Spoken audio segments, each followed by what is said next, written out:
everyone doing today? Welcome back to On The Ball. It's another round of Premier League predictions, midweek Premier League action tonight and Wednesday night. Big games happening up and down the Premier League. And the way the scoring works in terms of the Premier League predictions, if you don't know already by now, is 5 points for a completely correct scoreline, 1 point for a correct result, and the star man. At the end of each episode, we pick a star man, and it's 5 points for a goal, 2 points for an assist.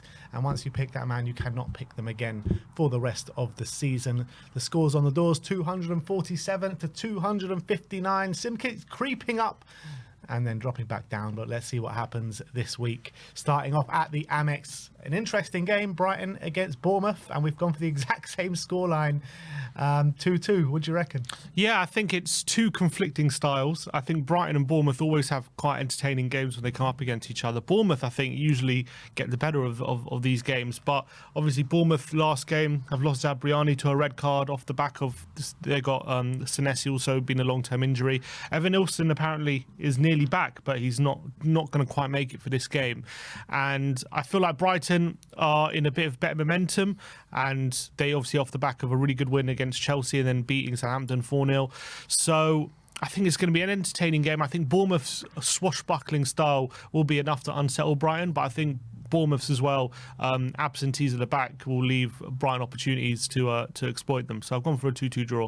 Yeah, I mean, it's really hard to pick a winner in this game. You've got two sides who, both on form. I think Bournemouth only really lost last week because of the sending off early in the game to Zabriani. But he will be a big miss going into this game. So I think Bournemouth might be a bit open at the back, and I think Brighton will be able to exploit that. But again, Bournemouth do have the attacking players to exploit that Brighton backline as well. You're looking at the players that are just performing so well for Bournemouth this whole season, the likes of Semenyo and the rest of them. I feel Evan Nilsson might be in the squad as well. He's saying he's just missing out. Oh, just missed out. Okay, fine.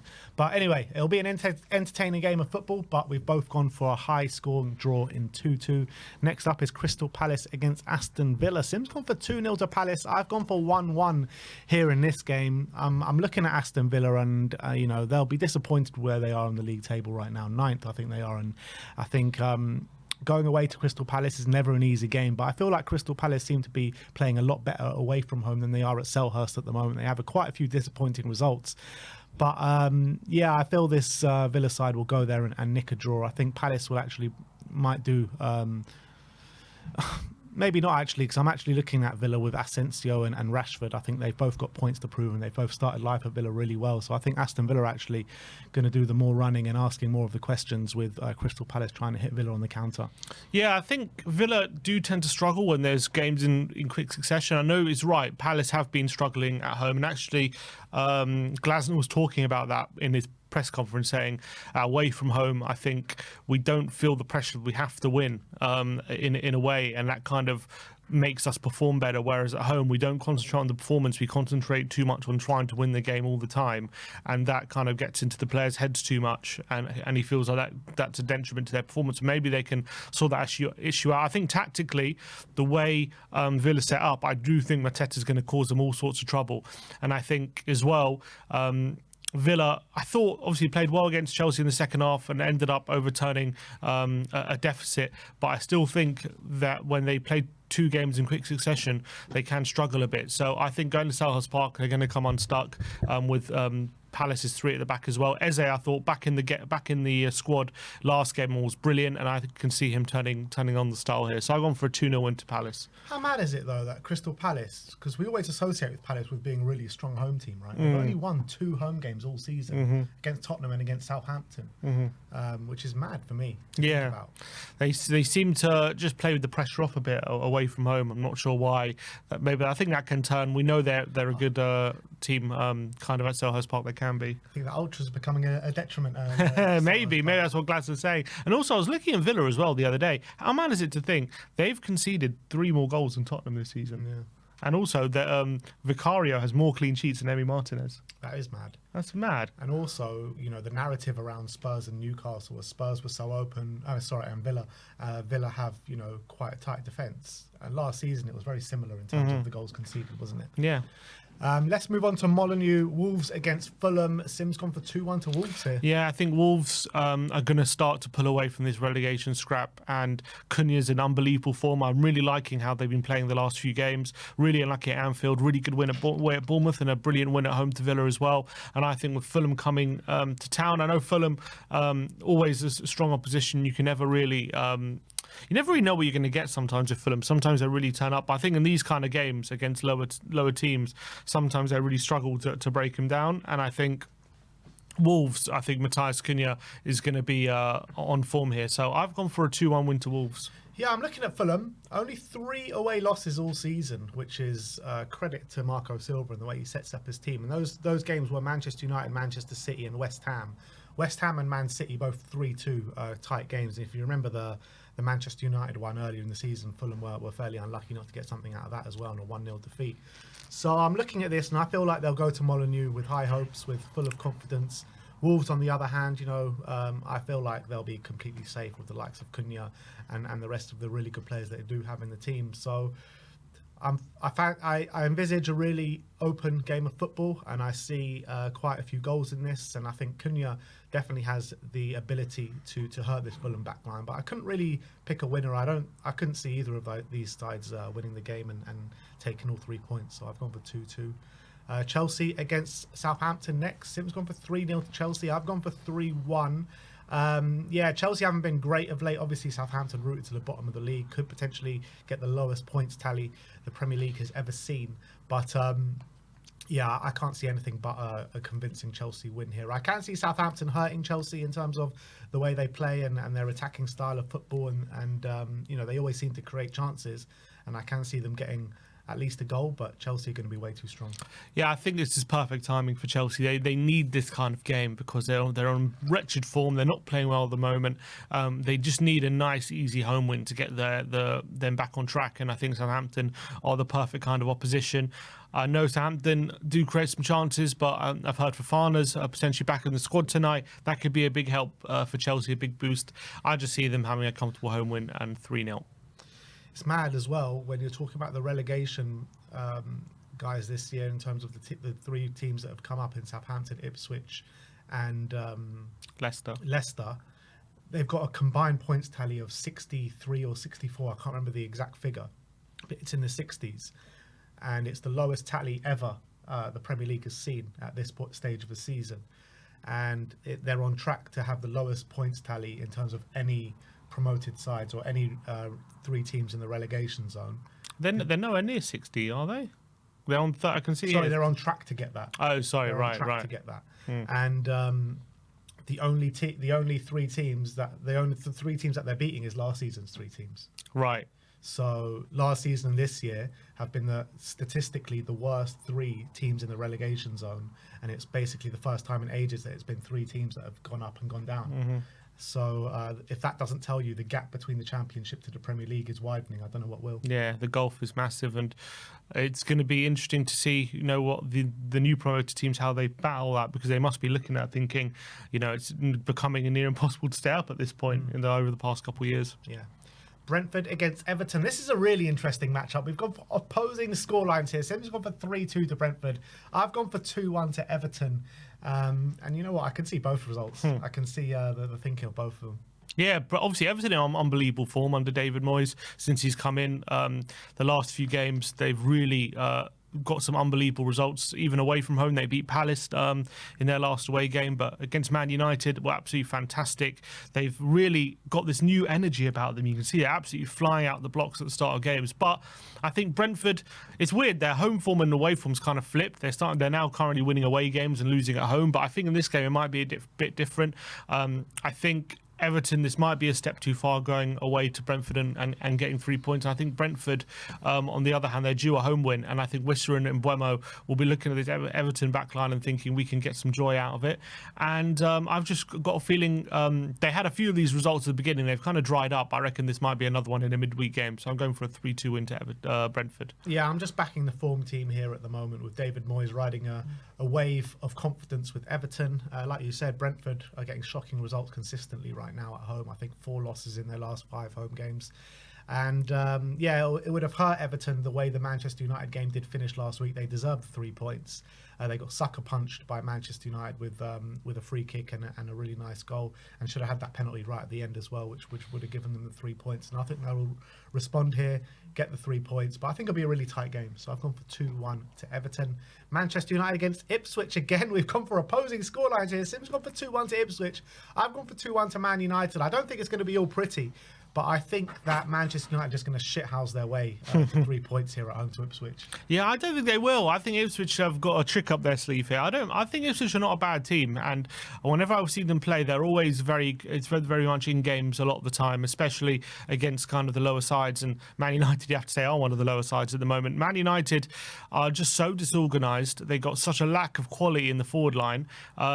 I think they're going to obviously go into this game thinking we should be winning. We're going to kind of go at Ipswich, and I think Ipswich will look at that and think we actually have got our own threats. And now look at the front four they had against us: Clark, Philogene, Delap and Hutchinson.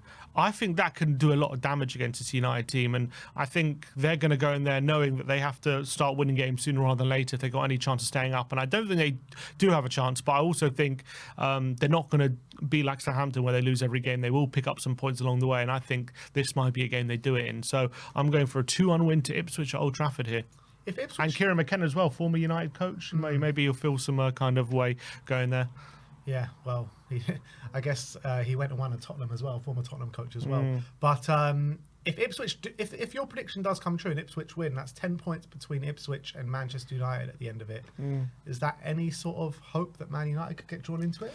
No, because I think United probably just need like another win, or maybe like maybe 4 more points between now and the end of the season. I just think they'll get it. They'll get it somehow. So I still think they're too far away, but. Unless Ipswich have some sort of turn up in form, but it's hard to envisage that at the moment. Yeah. All right, let's go over to the City Ground. Nottingham Forest against Arsenal. Both of us gone for the same scoreline here in 1-0 to Nottingham Forest. And what are you reckoning about this game? Yeah, I think it's interesting because Forest have been kind of leaking goals in the last few games. In fact, in their last, they've lost 3 of their last 4 games, conceding 9, 10, 11 goals in their last 4 games. That's average of 3 a game. So that's not the Forest we know. However, I think they're a bit lucky they're coming up against an Arsenal team completely depleted in the front line. I think they're going to look at, if they start Moreno up front, I think the Forest defence will look at that thinking, we can handle that all day long, and I think they will be able to handle it all day long. Do you think they will start Moreno up front after the game on the weekend? I don't know what options they have, to be honest. I know what. Who do they start in the front? They could do Nwaneri, Sterling, Trossard. They could do that, but Sterling's Trossard. even worse. That's the problem. So I think Moreno's probably better as just a super sub in terms of when you're kind of throwing the kitchen sink, you just chuck him in probably rather than starting. So I wouldn't start him, but I wouldn't be surprised if they do. But I think either way, I think Forest are going to kind of look at that and think we will be all right. And also defensively for Arsenal, with the league very quickly slipping away, or slipped away, some people would say, is that motivation to stay in that title race still going to be there? Are they going to be able to keep a clean sheet at Forest, or Forest going to be able to exploit them in a few moments on the counter? I think they will. So I've gone for a 1-0 win to Forest here. Yeah, Mikel Arteta said in the press conference today that it's not over till it's mathematically over. And that's not how they're playing, though, is it? Yeah, I know that's not how the team is playing, but he's still coming out with the fighting talk and the fighting spirit. But yeah, I agree with you. I can't see Arsenal scoring against this Forest backline, even though they're leaking goals. I think Arsenal have looked toothless against Leicester. They looked toothless against West Ham last week, and those are 2 of the poorest teams in terms of form in the league at this current moment in time. And I feel like this game is going to be pretty dull. I can't see Arsenal hurting Forest too much, and I feel Forest will just find something to get over the line with like Chris Wood or something. But I think it'll be a big 3 points this for Forest though if they can get it. Next up is Tottenham against Manchester City at the Tottenham Hotspur Stadium. Sim has gone for 4-2 to Tottenham Hotspur. I've gone for 2-1. And, Spurs on the longest run of winning games in the Premier League at the moment with 3 games in a row. Man City, off the back of that Real Madrid game, off the back of that Liverpool game, those 2 games would hurt them massively. And I think Spurs, with a renewed sense of optimism and energy, potentially, hopefully, coming into this game. I think Man City as well don't have the greatest record at Tottenham. I can see Spurs sneaking this, but I would say be wary of this Man City side because they did, get battered by Liverpool and by Real Madrid, but these are 2 of the best teams in Europe right now. So they are coming up against not as top opposition as them. I think obviously Tottenham do have this kind of record against Man City, don't they? They seem to just have Man City's number. And I think with the momentum that we're hoping to try and build after those 3 Premier League wins, I think going into this game, I think everyone's going to be up for it, and I think we're going to see a very energetic Tottenham. We're going to go at Man City, and I think Man City, now that we know they're out of the Champions League, they're out of the title race, are they in danger of letting their standards maybe slip between now and the end of the season? Because you've got a lot of these players, especially the older ones who might be on their way out in the summer.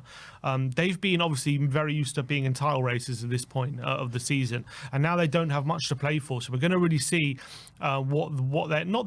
We know what they're made of. We're going to see if they're got that same motivation to stay in a top 4 race as they do staying in a title race. And I think those are very different things. And I do wonder if with the mentality they've showed over the past 4 years to keep winning leagues, when it comes to being in this situation, it's a different kettle of fish. I'm not saying it needs a stronger mentality, but will they be able to push themselves as hard when you're going just for a top 4 rather than going for a title? And I think they might. I wouldn't be surprised if they get some more surprise results between now and the end of the season. So I think Tottenham are going to come flying out the traps. Not to say that they're not going to be infallible, because I think defensively, with I think Gray's going to be starting again, so I do think they're going to be vulnerable there. But I'm going to go for Tottenham to outscore City here 4-2. All right, and the last game of the midweek clashes is Liverpool against Newcastle. Both of us gone for the same scoreline here in 2-1. Yeah, Liverpool, I think, stealing away in the last game. Yeah, sorry. Not the last game. So Liverpool are stealing away in the title. We know that they're 11 points clear. Newcastle not in the greatest form at the moment. They've lost kind of 3 of their last 5 games. They have been losing quite a few games recently, but really good win against Nottingham Forest last time out. But still, in the second half, showed their vulnerability. And I think Liverpool are going to be good enough to just get over the line here. I think it's going to be quite an even game. I think Newcastle, they seem to play well when they play Liverpool, and I think it's going to be a close game. But I think Liverpool just going to have too much quality, and they just got a knack of getting over the line in these games. So I've gone for a 2-1 win to Liverpool. Yeah, I feel like Newcastle usually do turn up for these big games, albeit they did go and lose at the Etihad last week 4-0 in a really disappointing display. But I feel like they'll be hurt by that. They'll come into this trying to right those wrongs, but I don't think it'll be enough. I think Liverpool, at this moment in time, top of the league, they know that it's a big opportunity to extend the gap even more with Arsenal going away to Nottingham Forest. And I think Slot will have drilled that into them, and I think they'll just get over the line. But I think it'll be a really interesting game of football, tight game of football, and a hard-fought game of football. So I've gone for 2-1 to Liverpool. And now, last but not least, which is Thursday night football, West Ham against Leicester. Leicester are just, they're just shocking at the moment. They really are. They just can't seem to get anything over the line, apart from when they play Tottenham. But Sim's gone for 2-0 to West Ham. I've gone for 3-1. I can see them getting a goal because I think West Ham will play this game a lot different to the way they played Arsenal. I think they'll go for Leicester, and they're well within their rights to, obviously, and they'll play more in line with the way that Potter likes to play his football against. Sorry, not against his old club. That's Brighton. But I feel that Leicester will feel like they can kind of catch West Ham out here. They'll get a goal, but West Ham will be way too strong. And I think West Ham will come into this with a bit more optimism now after beating Arsenal last week. Obviously, in Ruud's first game, it was Lopetegui's last game when they played Leicester, and actually Leicester won, I think it was 3-1, but it did not tell the story of the game whatsoever. If you watch it back, I think West Ham had about 30 shots and probably should have scored about 4 goals themselves. So I think Potter coming into this game, they're going to go for Leicester. I think they're going to dominate. I think Leicester are really going to struggle to create opportunities against them. But West Ham, I think, still quite quite aren't at their best yet, the full flowing yet under Graham Potter. So I don't think it's going to be an absolute annihilation. But I've just gone for a 2-0 win for West Ham, and it should be fairly comfortable. All right, now it's a star man, and Sim's gone for Cole Palmer. Cole, yeah, I think he needs to be reinvigorated. He's been not in great form, and I think with Southampton at home coming up, he'll see this as an opportunity to right some wrongs of the last few weeks, and I think he's going to get a few goals and some assists. So maybe 2 goals, 2 assists. I wouldn't mind that, Cole. So I've gone for Palmer at home to Southampton. You might be right. Stat pad a Palmer against the teams. I'll take it. But I've gone for Jared Bowen. The last game of the weekend against Leicester at home. West Ham just won against Arsenal with Jared Bowen getting the only goal of the game, and I feel like Jared will be smelling blood a little bit here at home against Leicester. So yeah, I'm hoping for a couple of goals not for Palmer, definitely not for Palmer. Come on. For Jared Bowen. But that is your Premier League predictions. Let me know your predictions in the comments section below. And we'll see you